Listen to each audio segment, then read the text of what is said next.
hi there, ho there. He's as happy as can be. Whatever this is, I don't know. I don't know what I'm doing. M-I-C-K-U-I-M-O-U-C. I just forgot. I didn't.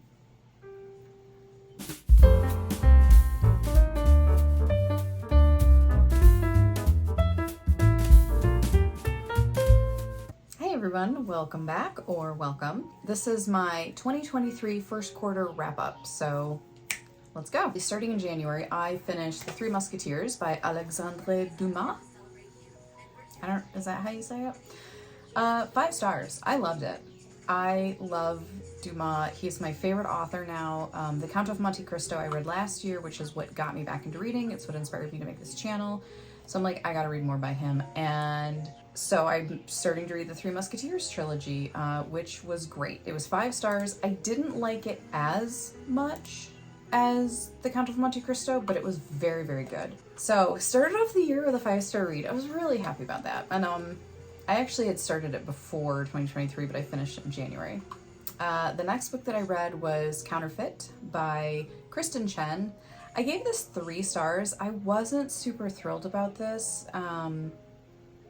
I thought it could have been a really interesting commentary on the model minority stereotype and how dangerous that is. It kind of touched on it a little bit in how it can be twisted and used as a weapon.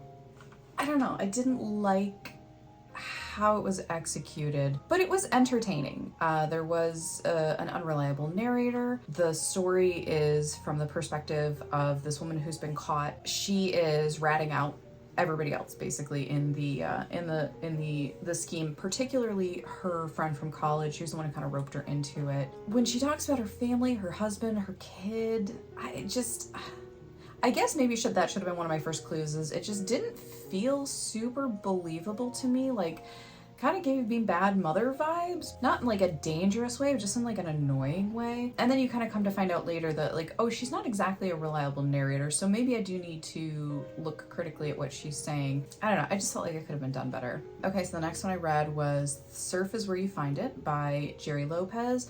It's not a memoir. It is a bunch of surf stories by a very famous surfer, Jerry Lopez, obviously. I rated it 4 stars. I love it. I love surfing. I love anything to do with surfing. And I really love the personal stories of actual surfers. My dad knows Jerry Lopez, and so I didn't know he'd written a book. And so when I found out, I was like, I gotta read Jerry's book. It's really good. It's really, really good. If you're looking for a memoir, if you're looking for something really powerful, this is not it. He does not talk about his childhood. He does not talk about his marriage. He does not talk about his kids or his family at all. It's literally a collection of surf stories. But like, that's great because that's what he meant it to be. So don't go into this thinking you're going to learn all about the life and times of Jerry Lopez. You're not. You're going to hear his favorite surf stories, what surf means to him, his connection with the ocean, his connection with just the earth in general and taking care of it and feeling like he's a part of it, and traveling around the world and meeting people and making connections on a human level. And I thought it was really great. I thought it was well done. It was my thing. It was very much up my alley. So if you enjoy surf stories and stories about surfers and in an anecdotal form, I think you'll really enjoy this. Okay, next is My Sister the Serial Killer by Oyinkan Braithwaite. I rated this 4 stars. I really enjoyed this. The thing that made me mad is that it was so short. I wanted more. Like, I wanted a really fleshed out, involved, deep storyline. But like, it is what it intended to be, and it was so good. It was so good. The characters that she writes and she brings to life, oh my goodness. You don't know who to trust. It's all about morally gray decisions. In the end, it didn't end how I wanted it to, but I really appreciate where the author went with it. And I think that was the point of it. I think she wanted you to be conflicted at the end. I thought it was great, and I would love to have had a much longer story, and that's my only criticism of it. But I think it was very well executed. I think it's really well written. And it was very compelling for how short it was. Next is White Fragility, Why It's So Hard for White People to Talk About Racism by Robin DiAngelo. Okay, so let's get this straight. Robin DiAngelo is a white woman. She is writing a book to white people.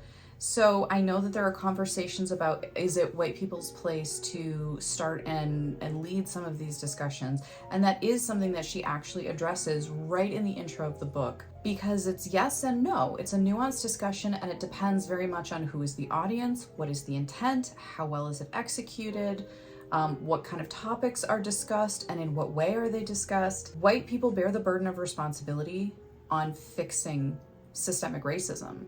So we have to be part of the conversation. We cannot be putting the burden of fixing and eliminating racism on Black people. It is not their responsibility, nor do they have the power to remove systemic racism.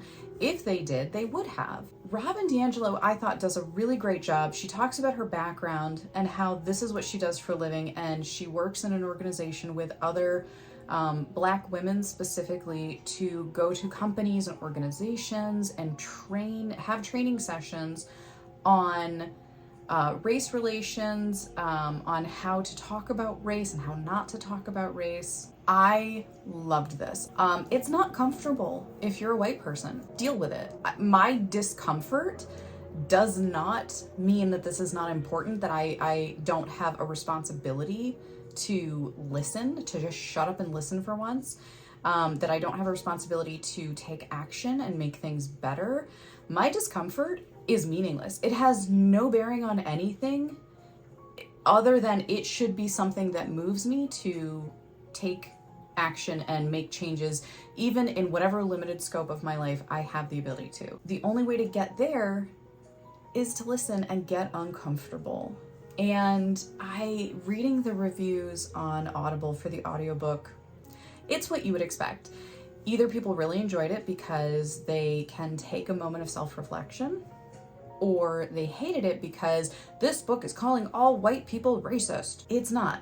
It's not calling all white people racist. It is talking about what racism is on a systemic level. And if you are white, you benefit from that systemic racism, whether you choose to or not, whether you want to or not, whether you perpetuate the system intentionally or not, you benefit. If you cannot accept that, if you cannot understand that, you can do nothing to help make things better. It is time to listen. It is time to understand what white privilege is. It is time to understand where it is white people's place to step up and where it is not their place. And I think this is a really great book to start. And I really, really appreciated this author for the way that she wrote this. Some people found it overly repetitive. I didn't. I found that she was building on these things as she went through the book. So I really enjoyed the writing style, and I thought the audiobook version of it was really great as well. The next book that I read was A Mercy by Toni Morrison, which I gave 5 stars. This is the story of, there's a lot. It's a very short book, but like all Toni Morrison's books, it does not matter how short they are, they pack a punch. So this is the story kind of a non-standard family. They kind of consider themselves a family. It is a white couple, a man and a woman. He kind of purchased his wife from like being a barmaid in England. I don't really know. This feels very, were they Quakers? I feel like they were Quakers, maybe not Puritans, but this is set in the, I want to say mid to late 1800s in the United States. So this white man, he has very deep religious convictions, and he feels that slavery is wrong. He feels that the stealing of indigenous land is wrong. He's probably very progressive for his time, but he also is just one person and doesn't really have a lot of power to change things systemically. So he purchases a wife who is actively trying to escape England and agrees to a paid marriage. He treats her very well. He loves her very much. They do fall for each other. They have a really tender relationship. And along the way of them owning a homestead and him being a merchant and making money, part of what he does is he can deal in slaves. He doesn't want to, but it can be part of his merchant source of income. He goes and there's a guy who owes him a lot of money, and the guy can't pay him, so he sees a young girl, daughter of one of the slaves, and he sees that she has no future there.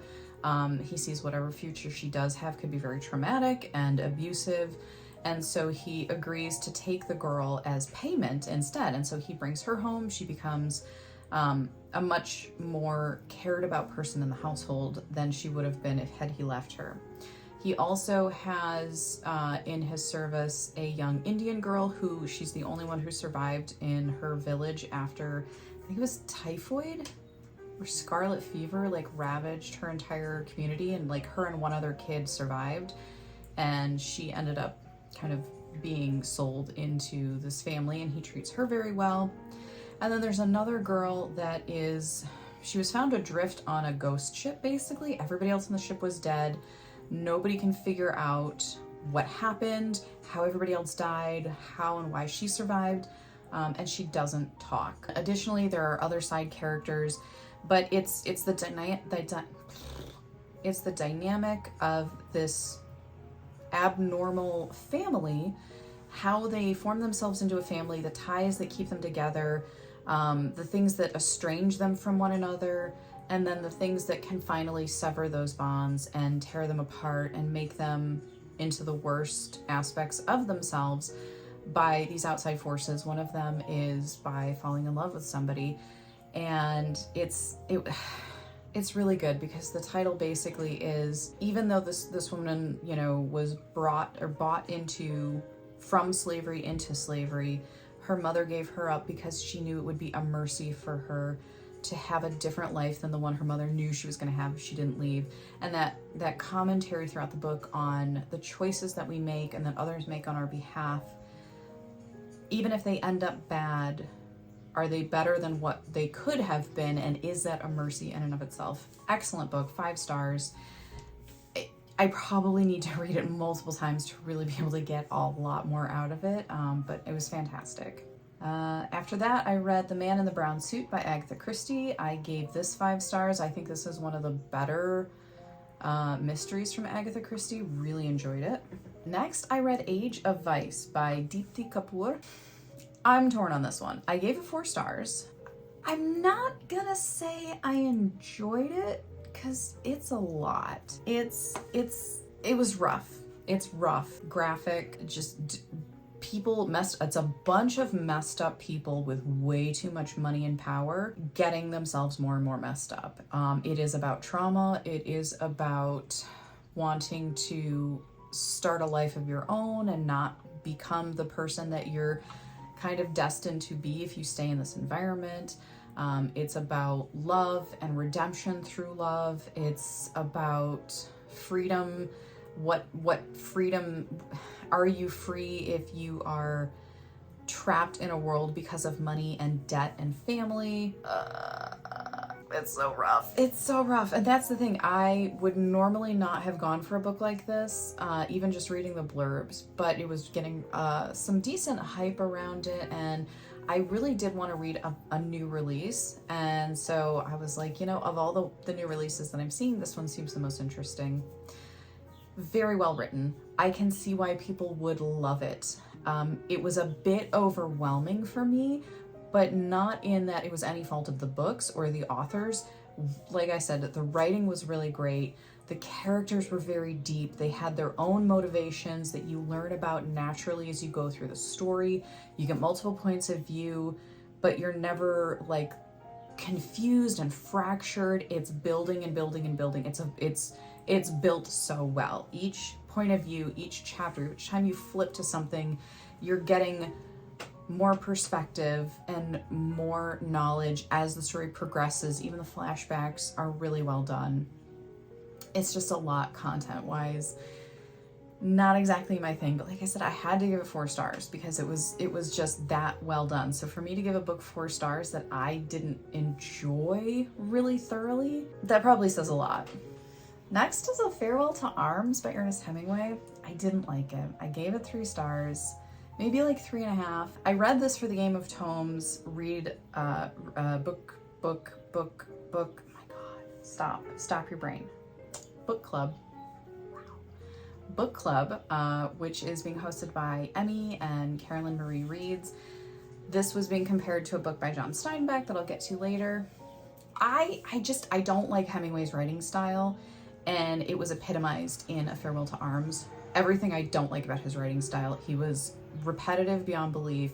I felt like it wasn't a well executed repetition. I understand what he was trying to do. I just did not enjoy reading it.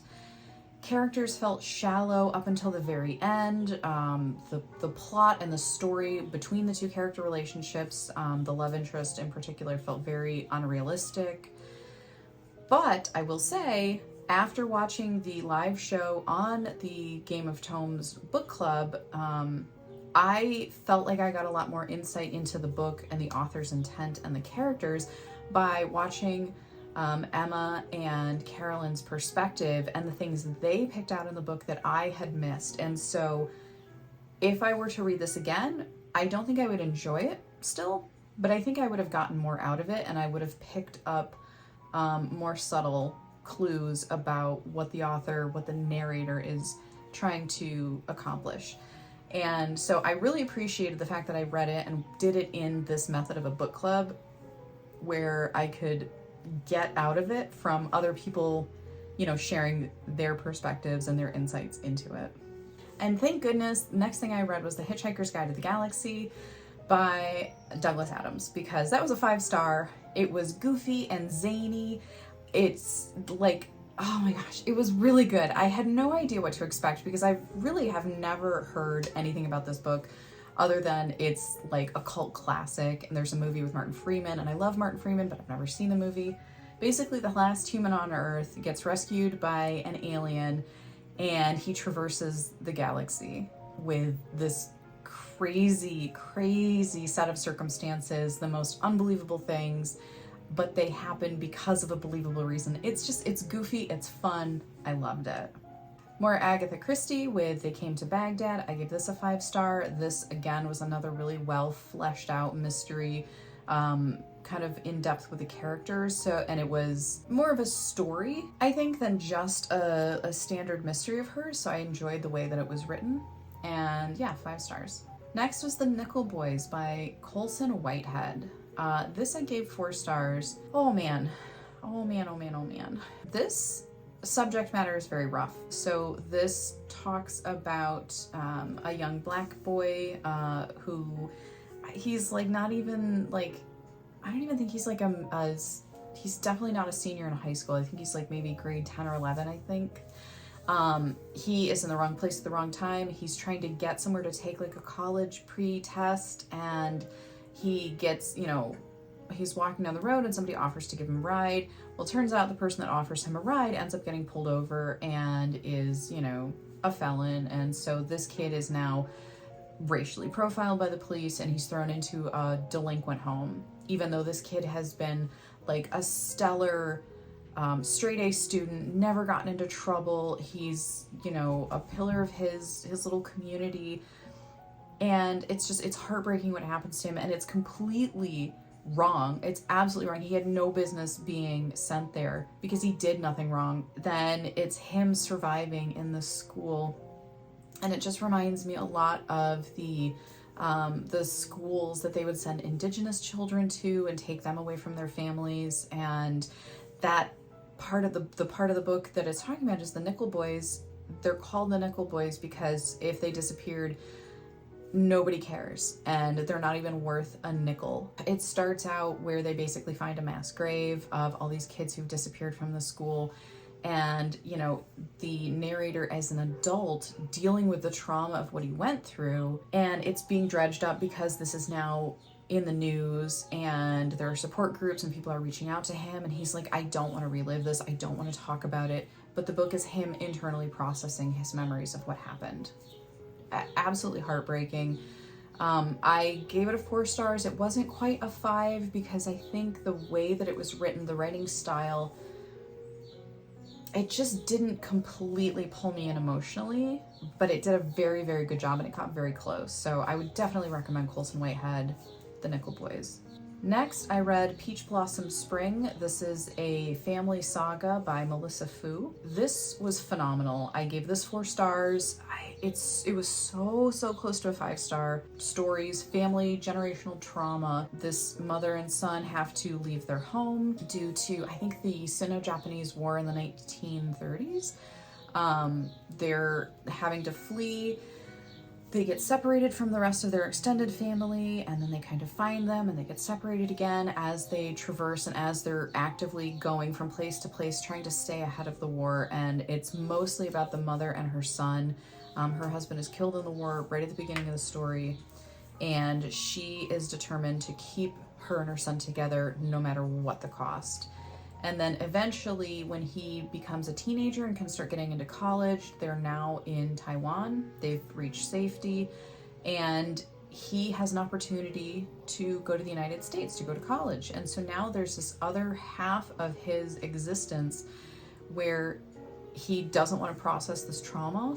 He just wants to erase it from his mind. And so his life in America basically is a reset button. And the only connection he keeps is talking to his mother, keeping in touch with his mother in Taiwan. But he does not want to pass any of this on to his daughter. He gets married. He doesn't want her learning Chinese. He does not want her learning anything about the Chinese culture, Chinese history, and absolutely tells her nothing about her family other than she has a grandmother in Taiwan.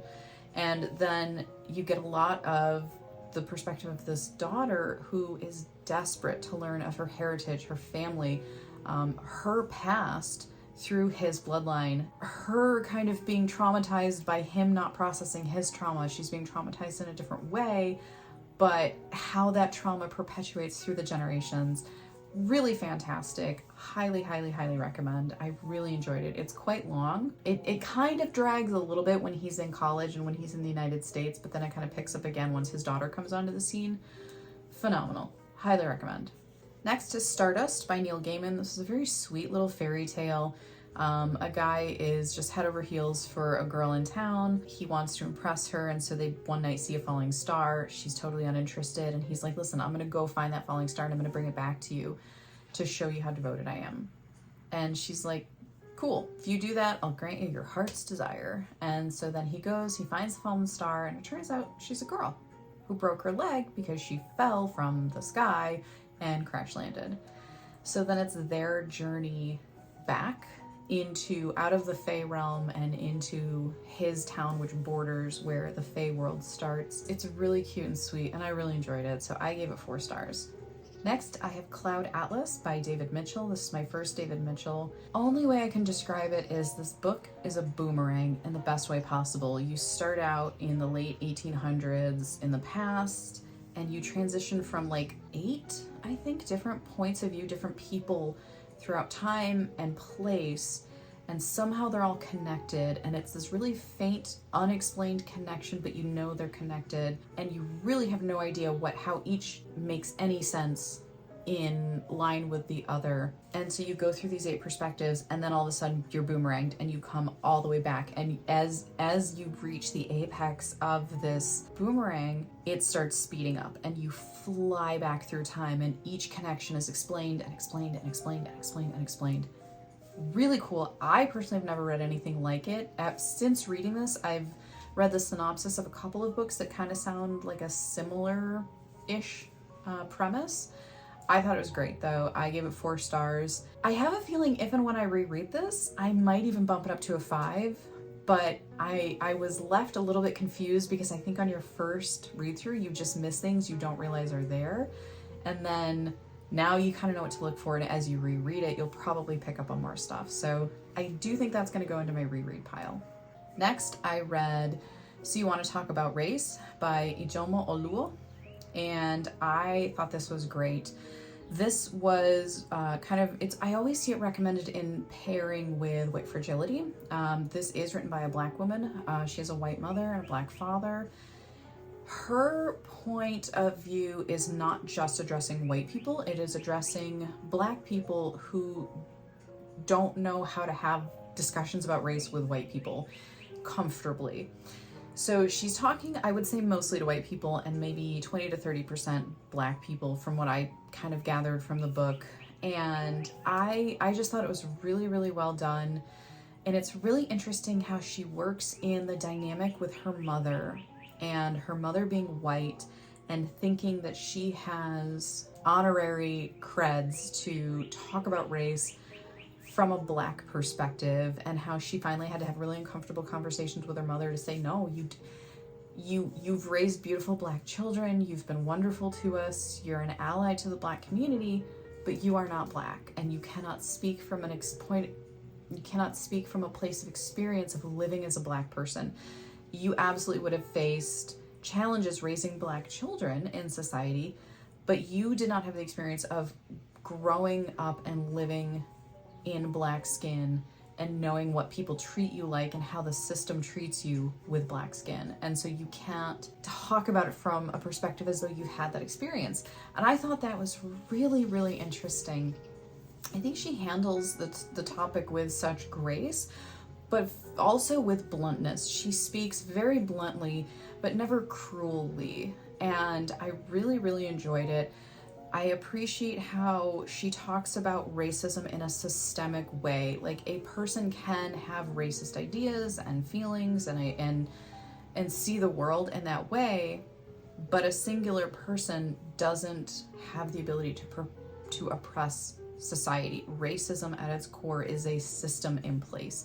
And the way that she explains it really helps you understand that, and to then be able to see the world as it is and be able to pick out where that system of racism is in place, where if you haven't experienced it personally, you may be very oblivious to it, even if you think that you are, very aware and conscious of the world around you. And I just really enjoyed it. I would highly recommend that everybody read this book. I think it was really, really well done, and I think it's a really great, any white American, white Western European person can really benefit from the conversation that she has in this book, and how we can listen to and participate in conversations about race.